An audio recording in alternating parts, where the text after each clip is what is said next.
Hello everyone, स्वागत है आपका अपने चैनल में जिसका नाम है क्रिकेट 11 मास्टर। तो अभी हम बात करने वाले हैं इंग्लिश टेस्ट काउंटी चैंपियनशिप में होने वाले आज के मुकाबले की। यॉर्कशायर लैंकाशायर के बीच में मुकाबला होने वाला है। ग्रुप तीसरे के नए टॉप टीम्स हैं। यहाँ पर यॉर्कशायर नंबर 1, लैंकाशायर नंबर 2 पर है। बहुत ज़्यादा बढ़िया परफॉर्मेंस रही है इन दोनों टीम्स की अभी तक अपने ग्रुप में। अभी यहाँ पर हम पूरी की पूरी डिटेल डिस्कस कर लेंगे। अपडेट आपको टेलीग्राम पर देखने को मिल जाएगा। टेलीग्राम का लिंक आपको नीचे डिस्क्रिप्शन में मिल जाएगा। पिछला एक एक मुकाबला देख लेंगे, प्लस साथ में इस ग्राउंड के ऊपर जो इन टीम्स ने मुकाबले खेले हैं उनके ऊपर बात कर लेंगे। ग्रैंड लीग के ऊपर ज़्यादा फोकस करना, मैं भी इस मैच के अंदर ग्रैंड लीग के ऊपर ही ज़्यादा फोकस करने वाला हूँ। ग्रुप 3 का यॉर्कशायर और यहाँ पर अगर आप देखो लैंकाशायर के बीच में मुकाबला होने वाला है नॉर्थ मरीन रोड ग्राउंड और स्कैरबर्ग में आपको मैच लाइव देखने को मिलेगा। इंडियन टाइमिंग के हिसाब से आप 3:30 बजे लाइव देख सकते हो इस मुकाबले को यूट्यूब के। बहुत ज़्यादा चांसेस हैं कि लैंकाशायर के मतलब यूट्यूब चैनल पर दिखाई देगा। अगर वहाँ पर नहीं दिखता तो आपको यॉर्कशायर पे दिख जाएगा। यॉर्कशायर की अगर हम बात करें, अभी ग्रुप 3 का जो मुकाबला होने वाला है, पिछला वाला मुकाबला कंफर्टेबली नॉटिंघमशायर को हरा कर आए हैं 53 रन से। बढ़िया परफॉर्मेंस रही है। 3 दिन के अंदर अंदर मुकाबला ख़त्म कर दिया था और वहाँ पर डोमिनिक बेस्ट, जॉर्ज हिल, हैरी ब्रुक्स, ये तीनों के तीनों प्लेयर्स मेजर कंट्रीब्यूटर थे। और अभी के लिए जैसे मैंने आपको बताया 141 पॉइंट्स के साथ यॉर्कशायर की टीम सबसे ऊपर है। लैंकाशायर की अगर आप बात करो, इनकी जो परफॉर्मेंस थी पिछले मुकाबले में बढ़िया रही थी। कैंट के खिलाफ ये ड्रॉ करवा कर आया मुकाबला। जेम्स एंडरसन भैया बहुत ही बढ़िया फिगर्स इनकी रही पिछले मुकाबले में। एंडरसन की 7 विकेट चटकाई पहली इनिंग में। लैंकाशायर के पास अपर हैंड था पहली इनिंग में और उसके बाद अगर आप देखो तो यॉर्कशायर को एक इनिंग से पहले भी हरा चुके हैं। जो प्रीवियस हेड टू हेड हुआ था 79 रन से मुकाबला जीती थी लैंकाशायर की टीम, प्लस साथ में एक इनिंग के साथ। अब अगर आप लैंकाशायर की बात करोगे, 4 विन 1 लॉस और यहाँ पर 4 ड्रॉस के साथ सेकंड पोजीशन पर है। टॉप की दोनों टीम्स आपको भिड़ती हुई दिखेंगी। पिच रिपोर्ट की अगर आप बात करो तो सेकंड ओडीआई आपको खेलता हुआ दिखा है पिछला मुकाबला। और यहाँ पर अगर आप देखो तो सिर्फ और सिर्फ 2 ही ओडीआई इस पिच के ऊपर अभी तक हुए हैं।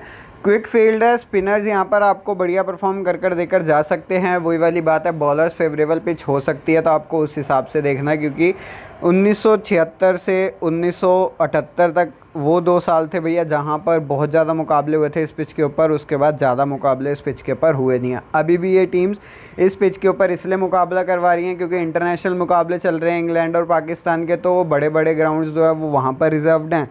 अपनी अपनी काउंटी के कोई और ग्राउंड देता नहीं है। तो यहाँ पर जब होम ग्राउंड में लैंकाशायर की टीम या यॉर्कशायर की टीम खेलेगी तो वो ये है कि छोटे ग्राउंड्स पर खेलना पड़ता है उन्हें। अब यहाँ पर अगर आप देखो तो एडम लिथ आपके पास है, जॉर्ज हिल, फिर उसके सैम नॉर्थ ईस्ट बहुत इंपॉर्टेंट प्लेयर है आपके लिए। गैरी बैलेंस आपके पास है, हैरी ब्रुक्स आपके पास है, हैरी ड्यूक आपके पास है, डोमिनिक बेस्ट, जॉर्डन थॉमसन आपके पास है, फिर उसके स्टीव पैटरसन, बेन क्योर्ड और यहाँ पर डी ओलिवर आपके पास है। उसके लैंकाशायर की अगर आप बात करोगे, कीटन जेनिंग्स, फिर उसके बाद एलेक्स डेविस आपके पास है, ल्यूक वेल्स आपके पास है, जॉश आपके पास है, डेन विलास आपके पास है, Steven Croft, Rob Jones, Luke Wood, उसके बाद डैनी लैम्ब आपके पास है, टॉम आपके पास है, जेम्स एंडरसन आपके पास है। यॉर्कशायर का पिछला जो मुकाबला हुआ वो हुआ नॉटिंघमशायर के खिलाफ और नॉटिंघमशायर को बहुत बढ़िया तरीके से हरा कर आए हैं। और नॉटिंघम में ही हुआ था ये मुकाबला, मतलब नॉर्थहैम में हुआ था ये मुकाबला। मेन बात ये थी। और अगर आप देखोगे स्कोर कार्ड, अगर आप यहाँ पर देखना चाहते हो पिछले मुकाबले का, तो लिथ ने 0, जी हिल ने 71 रन की पारी खेली, गैरी बैलेंस ने 22 रन की पारी खेली। बढ़िया परफॉर्मेंस रही गैरी बैलेंस की। उसके बाद अगर आप देखोगे आपके पास यहाँ पर जो है डोमिनिक बेस्ट ने 10 रन और यहाँ पर जॉर्डन ने 22 रन की पारी खेली है। नीचे अगर आप आओगे इनकी, अगर आप बॉलिंग डिपार्टमेंट या मतलब बॉलिंग अगर आप देखना चाहते हो तो बी कोड 7 विकेट, मतलब 7 ओवर करवाया, एक भी विकेट नहीं चटकाई। डोमिनिक बेस्ट स्पिनर बहुत बढ़िया परफॉर्म कर देकर गया, 7 विकेट इसने चटकाई। स्टीव पैटरसन ने 1 विकेट और उसके बाद डी ओलिवर ने 1 विकेट। उसके बाद एडम लिथ की अगर आप बात करो, सेकंड इनिंग में भी ज़्यादा बढ़िया परफॉर्म नहीं करा, बट हैरी ब्रुक्स ने 113 रन और गैरी बैलेंस ने 26 रन की पारी खेली। नीचे और किसी ने ज़्यादा बढ़िया परफॉर्म करा नहीं था।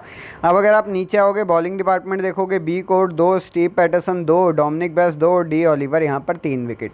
तो पिछले मुकाबले में बढ़िया परफॉर्मेंस रही है यॉर्कशायर की टीम की। अब अगर आप इनके हेड टू हेड की बात करो जी भैया, जो हेड टू हेड हुआ था उसमें क्या हुआ था, तो ये है वो मुकाबला 27 मई को मुकाबला हुआ था ये वाला। और यहाँ पर अगर आप देखोगे तो क्या हुआ था, लैंकाशायर की टीम 509 रन और भैया नॉट आउट, मतलब डिक्लेयर करना पड़ा था लैंकाशायर की टीम को। पहली इनिंग में यॉर्कशायर की टीम बहुत जल्दी आउट हो गई थी, 159 पर ही ऑल आउट हो गई थी। और वहाँ पर अगर आप देखो तो जे थॉमसन ने 10, हैरी ड्यूक ने 52 रन की पारी खेली, बी कोड ने यहाँ पर 32 रन की पारी खेली। उसके बाद अगर आप देखो तो यहाँ पर जो है टी बेली 3 विकेट, डी लैम ने 2 विकेट, ल्यूक वुड ने यहाँ पर अगर आप देखो 2 विकेट, और यहाँ पर शकीब महमूद खेलेगा नहीं, मैट पार्किंसन खेलेगा नहीं, तो ये दोनों के दोनों प्लेयर्स खेलने नहीं वाले हैं वाला मुकाबला। कीटन जेनिंग्स ने 114 रन की पारी खेली थी और जॉश बैनन ने यहाँ पर 127 रन की पारी खेली थी। दोनों ही प्लेयर्स ना बहुत बढ़िया, एलेक्स डेविस, ल्यूक वेल्स, ये दोनों मतलब ये ऊपर के इनकी जोड़ियाँ बहुत बढ़िया रही थी। फिर उसका डेन विलास की 35 रन की छोटी सी पारी, और फिर उसके बाद अगर आप देखो तो डैनी लैम की 61 रन की पारी। बढ़िया परफॉर्मेंस रही थी प्लेयर्स की। बॉलिंग डिपार्टमेंट देखोगे तो बी कोड ने 2 विकेट, जे थॉमसन ने 3 wicket, 1 wicket Oliver, 1 wicket base और 1 विकेट यहाँ पर अगर आप देखो तो जी हिल। अब यॉर्कशायर की सेकंड इनिंग में एडम लेथ ने 39 और टॉम कॉलक एडमोर ने 52 रन की पारी रही। यहाँ पर एच ब्रूक्स की 46, डोमिनिक बेस और यहाँ पर हैरी ड्यूक की 29 रन की पारी रही। नीचे अगर आप आओगे तो टॉम बेली ने 1 विकेट चटकाई, शकीब महमूद ने 5 विकेट चटकाई, मैट पार्किंसन ने 3 विकेट चटकाई, ल्यूक वुड ने 1 विकेट चटकाई। बॉलिंग बहुत ज़्यादा बढ़िया रही थी, बट वही वाली बात है, शकीब महमूद, मैट पार्किंसन, इनके जो 2 मेन प्लेयर थे पिछले मुकाबले में, वो ये खेलेंगे ही नहीं। अब अगर हम यहाँ पर लैंसियर की टीम की बात करें, पिछला जो मुकाबला हुआ था काउंटी का इनका, वो हुआ था कैंट के खिलाफ, और वो मुकाबला बिल्कुल पूरा का पूरा ड्रॉ रहा। मतलब ये था कि भैया कैंट की टीम ड्रॉ कर गई, वो वाली बात थी, नहीं तो 149 पर 8 विकेट हो चुकी थी कैंट की टीम की, और लैंसियर वाला मुकाबला आराम से जीत सकते थे दोबारा से। यहाँ पर अगर आप इनकी बॉलिंग डिपार्टमेंट देखोगे तो पिछले मुकाबले में एंडरसन ने 7 और डी लैम ने 3, फिर सिर्फ और सिर्फ फर्स्ट इनिंग में 3 ही बॉलर्स ने बॉलिंग करवाई। बैटिंग अगर आप देखोगे, एलेक्स डेविस की 47 रन की पारी, जॉश की यहाँ पर 14 रन की, रॉब जॉन्स की 47 और ल्यूक वुड की 63 के साथ टॉम हार्टली की 24 रन की पारी रही थी। अब अगर आप नीचे दोबारा से इनकी बॉलिंग डिपार्टमेंट देखोगे तो यहाँ पर भी इनकी परफॉर्मेंस बढ़िया रही थी। टॉम हार्टली की 4 विकेट रही थी, डी लैम की 1 विकेट, ल्यूक वुड की 1, यहाँ पर एंडरसन की अगर आप बात करोगे तो 1 विकेट यहाँ पर रही थी। टोटली 8 विकेट चटकाई थी एंडरसन ने पिछले मुकाबले में, और पिछले मुकाबले में 1000 फर्स्ट क्लास यहाँ पर विकेट्स मतलब चटका दी थी एंडरसन ने। उसके बाद अगर आप देखो ल्यूक वेल्स आपके पास है 1 विकेट इसने चटकाई। पिछला ये वाला मुकाबला हो गया। एक और मुकाबला देखते हैं जो लैंसियर ने खेला था, ग्लेमॉर्गन के खिलाफ इनका मुकाबला हुआ था, और वो मुकाबला ग्लेमॉर्गन की टीम जीत कर आई है, मतलब लैंसियर की टीम हार कर आई थी। वहाँ पर लैंसियर की टीम बढ़िया परफॉर्म नहीं कर पाई थी, बट एलेक्स डेविस 21 रन की पारी, जॉश बेनॉन की अगर आप बात करोगे तो भैया यहाँ पर 14, 17 लियम लिविंगस्टोन की, डेन विलास की 12, ल्यूक वुड की 28 रन की पारी।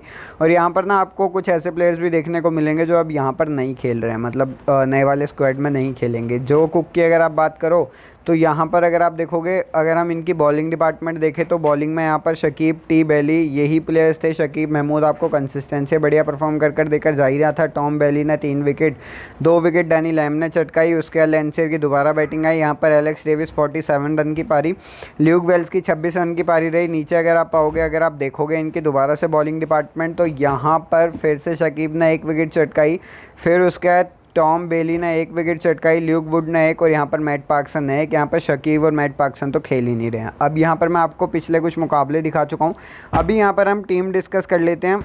अपडेट आपको टेलीग्राम पर देखने को मिल जाएगा, टेलीग्राम का लिंक आपको नीचे डिस्क्रिप्शन में मिल जाएगा। और विकेट कीपिंग सेक्शन में ना दोनों प्लेयर्स बहुत ज़्यादा बढ़िया हैं। एलेक्स डेविस हमेशा रन्स बना रहा है लैंसियर के लिए, और एच ड्यूक्स पिछला जब हेड टू हेड हुआ था इसने बहुत बढ़िया पारी खेली थी, और पिछले मुकाबले में भी एच ड्यूक्स की सेकंड इनिंग में बहुत बढ़िया पारी रही है यॉर्कशायर के लिए। अब ये कन्फ्यूजन है कि इन दोनों में से दोनों रखने हैं या एक रखना है। उसके बाद बैटिंग सेक्शन में ए लिथ, कीटन जेनिंग्स ट्राई कर सकते हो, बट इतना कंसिस्टेंटली परफॉर्म कर नहीं रहा है। जे बहनन बहुत ज़्यादा बढ़िया पिक रहेगा। और उसके बाद अगर आप देखोगे नीचे आओगे, डेन विलास का एक ऑप्शन रहेगा, इतनी बढ़िया पिक है नहीं। एस नॉर्थ ईस्ट का एक ऑप्शन रहेगा। नॉर्थ ईस्ट पहले भी काउंटी खेल चुका है। मेन बात क्या है कि यहाँ पर ना सारे के सारे मुकाबले ना कवर ही नहीं करे थे काउंटी के, तो इस वजह से आपको किसी मुकाबले का ही यहाँ पर पॉइंट्स देखने को मिल रहे हैं। अब यहाँ पर मेन बात क्या है कि आप कीटन्स को लेकर जाओ, कोई दिक्कत नहीं है। जेनिंग्स को आप आराम से ट्राई कर सकते हो। ऑलराउंडिंग सेक्शन में ब्रुक्स आपके पास है, डेविड विली खेलेगा नहीं, डोमिनिक बेस आपके पास है, ल्यूक वुड आपके पास है। वुड को ड्रॉप मत करना, Wood is a good pick, क्योंकि लैंसियर के पास अभी जो इनके मेन स्ट्रीम बॉलर्स थे वो खेल नहीं रहे हैं, जैसे शकीब हो गया, मैट हो गया। अब यहाँ पर अगर आप देखो तो डैनी लैम्ब आपके पास है, एस पैटरसन आपके पास है, जॉन थॉमसन को आप आराम से ट्राई कर सकते हो। जो चौथा बॉलर ट्राई करोगे ना, सबसे पहले तो एंडरसन को ट्राई करना। एक और आपके पास अब प्लेयर बच जाता है, तो यहाँ पर आपके पास ऑलराउंडिंग सेक्शन में मेरे हिसाब से तो आप आराम से एलेक्स डेविस को ट्राई कर सकते हो। बट इन दोनों में से जिसको आपको मन करे आप उस प्लेयर को ट्राई कर लेना, एलेक्स डेविस या एच ड्यूक्स। ये पूरी की पूरी team grand league favourable team है, मैं ग्रैंड लीग फेवरेबल टीम्स ही बना रहा हूँ। मुझे ये वाला मुकाबला ग्रैंड लीग में ही क्लिंच करना है, मैं स्मॉल लीग के ऊपर फोकस नहीं कर रहा हूँ अभी के लिए इस मुकाबले में। कैप्टेंसी अगर आप देखो एच ब्रूक्स को आराम से दे सकते हो, क्योंकि ये बैटिंग भी करेगा बॉलिंग भी करेगा और दोनों जगह बढ़िया परफॉर्म कर रहा है। और वाइस कैप्टेंसी एल वुड को देकर जा सकते हो, या नहीं तो एल वुड को नहीं देना चाहते हो आप एलेक्स डेविस को देकर जाओ। ये हर एक मुकाबले में 40+ रन आपको स्कोर कर देकर ही जा रहा है, तो मानकर चलो 80 रन तो 100 पॉइंट्स इसके आराम से आपको मिल जाएंगे एलेक्स डेविस के। तो 100 के डबल हो गए आपके, 100 के मतलब हाफ भी अगर आप करो तो 150 हो गए, तो वो 150 पॉइंट्स आप इससे ले सकते हो। बट एल वुड इसलिए इंपॉर्टेंट है क्योंकि बॉलिंग पिच है और उस हिसाब से मैं बॉलर्स को थोड़ा ज़्यादा एक्स्ट्रा फेवर कर रहा हूँ। सबसे पहली टीम की अगर आप बात करो, captaincy H Brooks, vice captaincy James Anderson. ये भी ग्रैंड लीग फेवरेबल टीम है, मैं ग्रैंड लीग के ऊपर ही फोकस कर रहा हूँ, एच ड्यूक्स। और यहाँ पर अगर आप देखो तो एक एक्स्ट्रा बैट्समैन को फेवर कर रखा है, ए लिथ, जी बैलेंस, डी विलास, उसके बाद कीटन जेनिंग्स, जे बहनन, फिर उसके डोमिनिक बेस आपके पास हैं, एच ब्रूक्स आपके पास है, वाइस कैप्टेंसी जे एंडरसन आपके पास है, फिर उसके बाद एच पार्टसन आपके पास है और उसके बाद जे थॉमसन आपके पास है। दूसरी टीम की अगर आप बात करो, captaincy Keaton Jennings, vice captaincy S Patterson, A Davies, उसके बाद डी विलास, जी बैलेंस, ए लिथ, फिर उसके बाद अगर आप देखो तो आपके पास ल्यूक वुड है, फिर उसके बाद एच ब्रूक आपके पास है, एंडरसन, वाइस कैप्टेंसी एस पार्टसन, उसके बाद अगर आप देखो तो यहाँ पर डी ओलिवर और जे थॉमसन है। पूरी की पूरी टीम आपके लिए स्मॉल ग्रैंड लीग और स्मॉल लीग फेवरेबल टीम है अगर आप खेलना चाहते हो इस टीम से, बट ये भी रिस्की है, मैं ग्रैंड लीग में ट्राई करूँगा। तीसरी और आखिरी टीम आप ही के सामने बनाई है। कैप्टेंसी अगर आप देखो तो H Brooks, vice captaincy Luke Wood, Dominic Bess, उसके बाद ए लिथ, कीटन जेनिंग्स, जे बहनन, उसके बाद एलेक्स डेविस आपके पास है, एंडरसन, लैम्ब, उसके बाद अगर आप देखो तो पैटसन और यहाँ पर आपके पास थॉमसन का ऑप्शन है। पूरी की पूरी टीम आपके लिए ग्रैंड लीग, तीसरी ग्रैंड लीग फेवरेबल टीम, तीनों के तीनों ग्रैंड लीग ही हैं। मैं आपको ग्रैंड लीग खेलने के लिए बोलूँगा कि इस मैच में ग्रैंड लीग ही खेलो। अपडेट आपको टेलीग्राम पर देखने को मिल जाएगा, टेलीग्राम का लिंक आपको नीचे डिस्क्रिप्शन में मिल जाएगा। तो इस वीडियो के लिए बस इतना ही।